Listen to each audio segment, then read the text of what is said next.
कैसे हो दोस्तों। पाकिस्तान सुपर लीग पीएसएल 8वीं मैच में लाहौर कलंदर ने कोयटा को 17 रन से हरा दिया। कोयटा ग्लैडियर्स ने टॉस जीतकर लाहौर कलंदर को बैटिंग की दावत दी, जो इसके लिए अच्छी साबित ना हो सकी।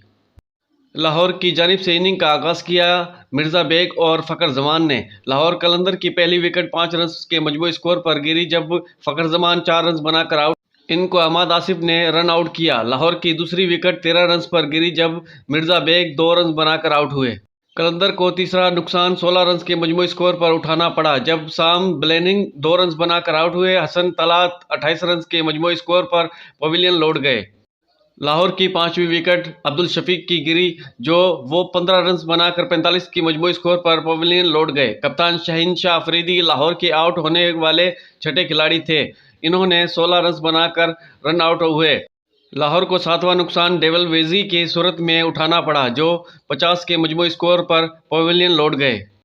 लाहौर कलंदर ने कोयटा को 17 रन से हराकर पॉइंट टेबल पर राज कर लिया। पॉइंट टेबल की बात की जाए तो 10 पॉइंट के साथ पहले नंबर पर लाहौर कलंदर कुल 6 मैच खेल चुकी है, जिसमें से इसने 1 हारा और 5 जीते। और कोयटा की बात की जाए तो 6 मैच में से उसने 1 जीता और 5 मैच वो हार चुकी है। तो इस तरह से वो सेमीफाइनल तक नहीं पहुंच सकती है। दोस्तों, ताज़ा अपडेट है आज की। और वीडियो अच्छी लगे लाइक करें, शेयर करें, चैनल को जरूर सब्सक्राइब कर दें। आज तक के लिए इतना ही, मिलते हैं नेक्स्ट वीडियो में। अपना ख्याल रखिएगा, बाय बाय।